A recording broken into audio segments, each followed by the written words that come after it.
Hola, bienvenidos a todos. Hoy vamos a hablar acerca de un concepto de este referente de la semiótica que es Lotman. Bueno, a modo de repaso brevemente, él es uno de los exponentes de la escuela rusa contemporánea de semiótica que tuvo lugar a mediados del siglo XX, la escuela de Tartu. Algunos de los conceptos que analiza él y describe son los de cultura, frontera, traducción, semiosfera y memoria. En este video vamos a ver el concepto de memoria y de cultura. La cultura, en su conjunto, puede ser considerado como un texto, pero es sumamente importante subrayar que se trata de un texto organizado de manera compleja, que se escinde en jerarquías de textos dentro de textos y que forma una compleja trama con ellos.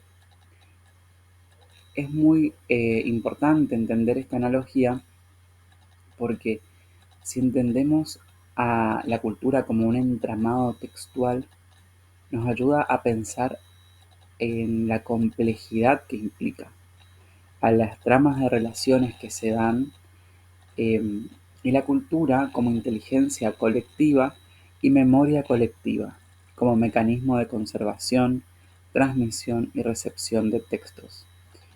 Ahora vamos a ver ejemplos para poder llevar a lo concreto estas ideas tan abstractas, pero ese texto entramado se conserva, se transmite, algunos se van borrando con el tiempo y podemos ver, por ejemplo, entendemos, por ejemplo, a nuestra cultura latinoamericana como un entramado grande, ¿no es cierto?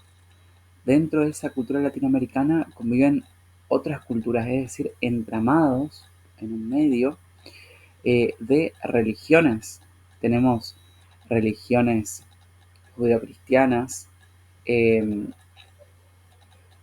protestantes, tenemos religiones politeístas, tenemos religiones afrodescendientes, también creencias de los pueblos originarios, es decir, conviven una diversidad de entramados que en algunos casos se entrelazan.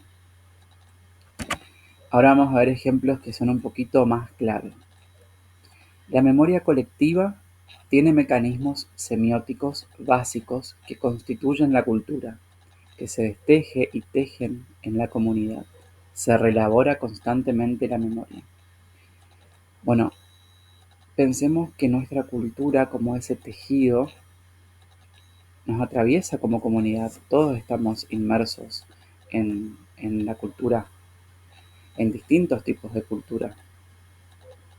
Y esa cultura se caracteriza porque le damos sentidos y significados a los signos. Es decir, nuestra cultura come, duerme, hace sus necesidades, se reproduce, eh, alaba a su credo, respeta a los animales, convive con el otro, de acuerdo a unas normas específicas en base a sus sentidos religiosos, éticos, morales. Son signos, signos de cordialidad, signos de cortesía, signos de amabilidad, signos de buena conducta, signos de mala conducta. Es decir, la cultura está compuesta por un entramado de signos vivos y se caracteriza, ahí vemos el punto 1, por un aumento permanente de signos. Y aquí vamos a dar un ejemplo.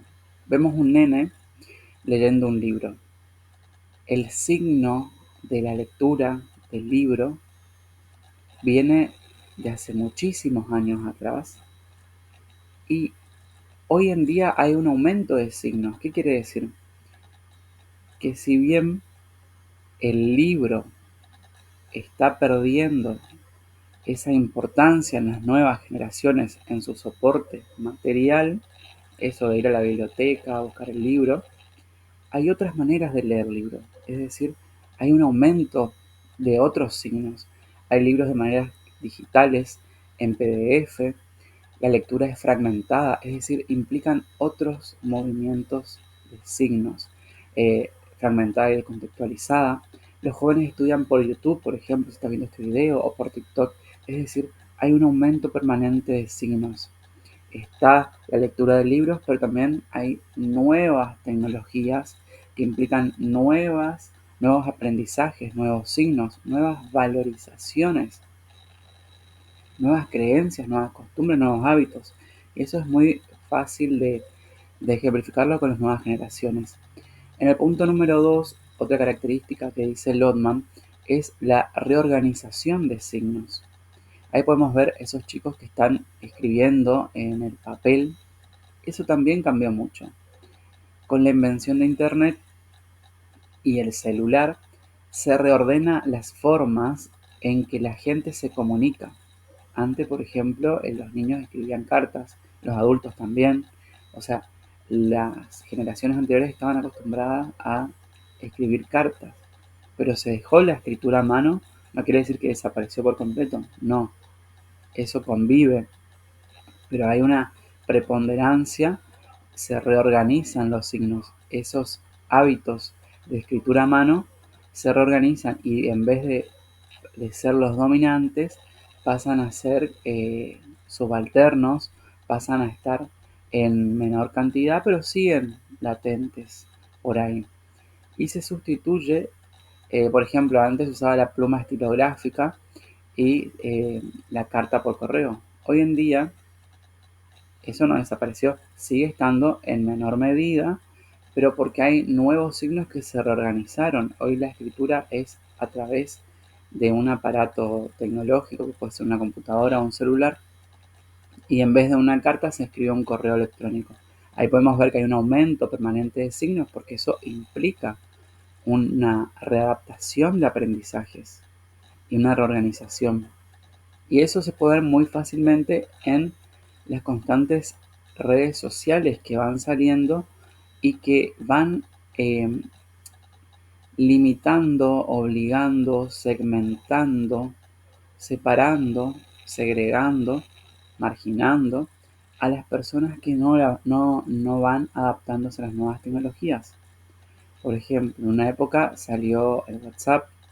Eso implicó un aumento de signos, una reorganización de signos, un aprendizaje, sobre todo para las generaciones más grandes. Después Facebook, también Twitter, correo electrónico, Instagram, YouTube, TikTok. Es decir, todo esto que tenemos tan incorporado implicó un aumento permanente de signos y una reorganización de ellos. Esos son ejemplos por ahí que yo pongo porque es más tangible para el público que mira este tipo de videos de entenderlos. Pero así con todo, con la ropa que se usa, con los peinados, con lo que comemos, con lo que creemos, con lo que pensamos, todo va reorganizándose en la cultura. La cultura, por ejemplo, en determinadas culturas antes era aceptado eh, que las personas menores de edad se casen con personas mayores de edad. Esos signos siguen estando, no quiere decir que desaparecieron, pero esos signos hoy en día están reorganizados de una manera tal que están mal vistos y que son castigados penalmente. Lo mismo en la cultura. En una determinada época se creía que la homosexualidad era una enfermedad y era una condena social eh, asumirse como tal. Esos signos se reorganizaron de acuerdo en determinadas culturas. Hay otras culturas que todavía siguen con esos signos de otras épocas que son arcaicos, eh, pero en nuestra cultura, por ejemplo, esos signos cambiaron. O sea, la Organización Mundial de la Salud demostró que eso no es así, que no es una enfermedad, que no es una patología. Es decir, la ciencia investigó y reorganizó los signos y desestimó esa falacia. Pero, por ejemplo, en sectores más religiosos, esos signos siguen estando latentes de otra época y en la actualidad. Algunos se van readaptando y otros no. Lo mismo el matrimonio, eh, la, la virginidad antes del matrimonio, el signo de la pureza. Algunos lo siguen condenando, otros no. Es decir, eh, en este entramado cultural los signos van aumentando y van reorganizándose. Después hablemos de la selección y combinación. Los signos se van incorporando a la cultura, los nuevos, y los viejos signos, o los más antiguos, se van readaptando, se van combinando. Entonces ahí el ejemplo es la música folclórica.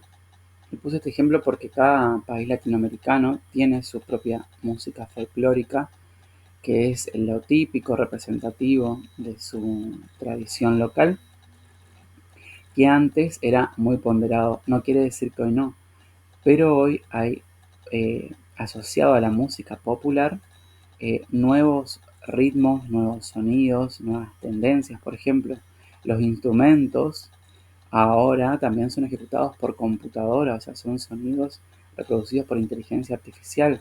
Entonces se van seleccionando cuáles son los signos que se vuelven hegemónicos, cuáles pasan a ser las minorías de los signos. Em, y por ejemplo, hoy en día, lo que antes era la música folclórica como un signo de tradición de cultura popular, eh, pasó a un determinado sector, que sigue estando, pero hoy en día la masividad, por lo menos mainstream, pasa por la música de reggaetón, urbana, cumbia, etc. La música clásica, que era en una época eh, muy, muy preponderada, pasó a ser catalogada para un público elitista, es decir, se van reorganizando y combinando. Y para concluir con esta idea de memoria, Lotman habla de recuerdo y olvido, que son dos mecanismos juntos inherentes que constituyen la memoria y que para Lotman es la cultura. Y acá podemos ver cómo conviven esos recuerdos y esos olvidos. Por ejemplo, no es que desapareció la música folclórica, no, sino que se reordena, reorganiza y hay una memoria, hay un recuerdo de eso latente, que puede ser que en algún momento vuelva a ser como hegemónica o preponderante, o puede ser que se mantenga más discreta.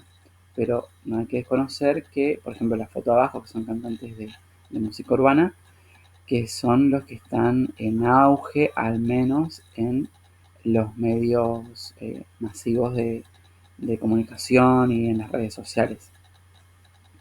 También vemos el ejemplo de cómo conviven. No quiere decir que desapareció la lectura del libro, no. Quiere decir que las nuevas generaciones eh, aprenden otros signos a utilizarlos y también están aquellos niños que leen y que escriben a mano, pero también antes el juego que era salir a la casa, ahora es, por ejemplo, el juego virtual a través de un celular. Bueno, espero que haya sido útil y los espero en el próximo video que voy a hablar de semiosfera. Un abrazo y espero comentarios en caso de que necesiten alguna aclaración. También pueden recorrer el canal, que hay muchos videos sobre semiosfera.